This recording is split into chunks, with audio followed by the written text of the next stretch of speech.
ഈ ഇതുവരെ 5 പഞ്ചായത്തുകളും ആണ്, ആകെയുള്ള 7 പഞ്ചായത്തും ഒരു മുനിസിപ്പാലിറ്റിയാണ് നിലമ്പൂർ നിയോജകമണ്ഡലത്തിൽ. അതിൽ 5 പഞ്ചായത്തുകളാണ് ഇപ്പൊ നിലവിൽ UDF ഭരിച്ചുകൊണ്ടിരിക്കുന്നത്. ഒരു സംശയവും വേണ്ട, 7 പഞ്ചായത്തും നഗരസഭയും ഈ തെരഞ്ഞെടുപ്പിൽ UDF നേടുമെന്ന കാര്യത്തിൽ യാതൊരു തർക്കവുമില്ല. ഞാനിപ്പോൾ മുഴുവൻ പഞ്ചായത്തുകളിലും എൻ്റെ പര്യടനം നടന്നുകൊണ്ടിരിക്കുകയാണ്. എല്ലാ പഞ്ചായത്തുകളുടെയും എല്ലാ തുടിപ്പുകളും നമുക്ക് കൃത്യമായി ബോധ്യമായിട്ടുണ്ട്.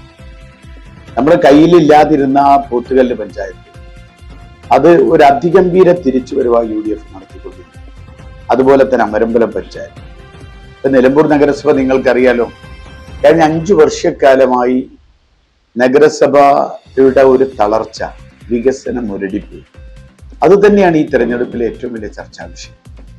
മാത്രമല്ല, കേരള ഗവൺമെന്റിന്റെ ഈ പറയുന്ന അഴിമതിയും ധൂർത്തും സ്വജനപക്ഷപാതവും ഒക്കെ ഈ തെരഞ്ഞെടുപ്പിൽ വളരെ കൃത്യമായി ചർച്ചാ വിഷയമാകുമെന്ന കാര്യത്തിൽ യാതൊരു തർക്കവുമില്ല.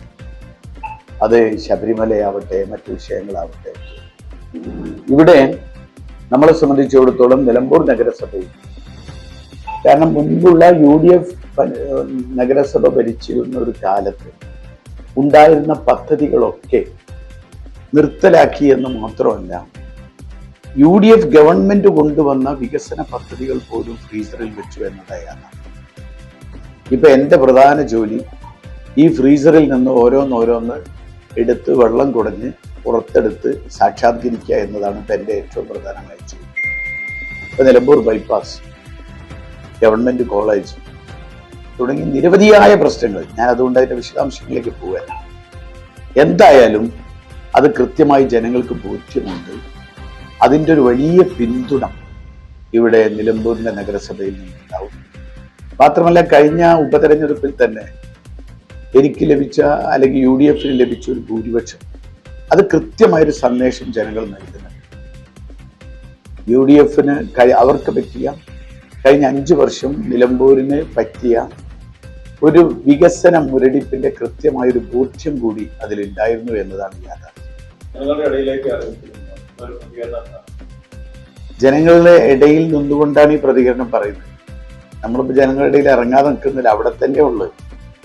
ജനങ്ങളുടെ ഇടയിൽ നിന്ന് നമ്മൾ കയറിയിട്ടേ ഇല്ല. ജനങ്ങളുടെ പ്രതികരണം ഞാൻ പറഞ്ഞത്. ഞാനിപ്പോ 5 പഞ്ചായത്തിൽ എൻ്റെ പര്യടനം കഴിഞ്ഞു. എല്ലാ വാർഡുകളിലും ഞാൻ പോയി. ഈ 5 പഞ്ചായത്തുകളിൽ വഴിക്കടവ് പോയി, പോത്തുകല്ല് പോയി, അമരമ്പലം പോയി, അതുപോലെ തന്നെ മൂത്തേടം പഞ്ചായത്തിൽ പോയി. ഇങ്ങനെ 5 പഞ്ചായത്തുകളിൽ ഞാൻ എൻ്റെ പര്യടനം പോയി. അവിടെയുള്ള സാധാരണക്കാരുടെയൊക്കെ വലിയ പിന്തുണ ഇതിനുണ്ട്. മാത്രമല്ല, കഴിഞ്ഞ 9 വർഷക്കാലമായി നിലമ്പൂർ ഒരു അനാഥത്വം പേറുന്നു എന്നൊരു രൂപം ഇവിടെയൊക്കെ മനസ്സിലുണ്ടായിരുന്നു.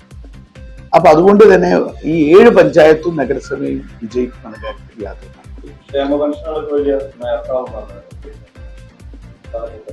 അല്ല, ക്ഷേമ പെൻഷൻ നിങ്ങൾക്കറിയാലോ. ക്ഷേമ പെൻഷൻ LDF അധികാരത്തിൽ വന്ന 2016 പ്രഖ്യാപിച്ചതാണ് 2500 രൂപ പെൻഷൻ ആക്കി. 10ാമത്തെ വർഷമാണ്, എന്നിട്ട് 400 രൂപ വർദ്ധിപ്പിക്കുന്നത്. 2500 കൊടുത്തില്ല, 2000. അന്നത് പ്രഖ്യാപിക്കുന്ന കാലത്ത് 1 ലിറ്റർ വെളിച്ചെണ്ണയുടെ വില 180 രൂപ. ഇന്ന് ഇത് ക്ഷേമ പെൻഷൻ 400 വർദ്ധിപ്പിച്ച 10 കൊല്ലത്തിന് ശേഷം ഇന്നത്തെ വെളിച്ചെണ്ണയുടെ 1 ലിറ്ററിന്റെ വില 480 മുതൽ 540 വരെയാണ്.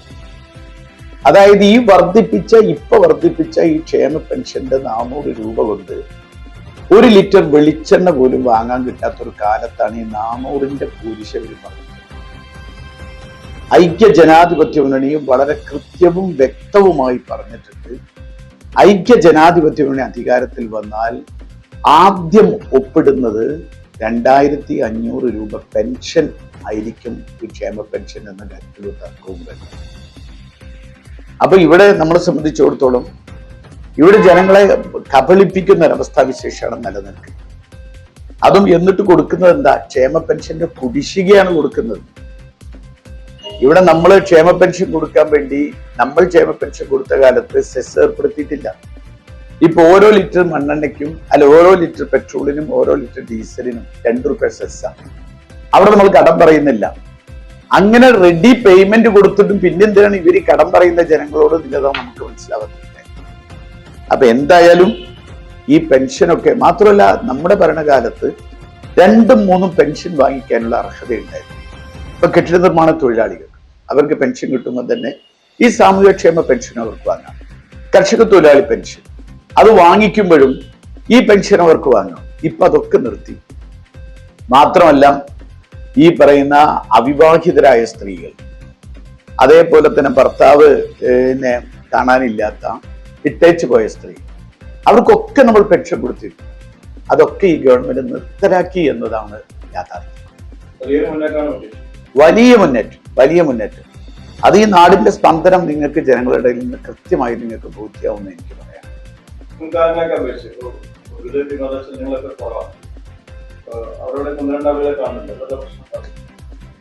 ഈ 36 വാർഡിൽ ഇപ്പൊ ഇന്ത്യൻ നാഷണൽ കോൺഗ്രസ് മത്സരിക്കുന്ന 27 വാർഡാണ്.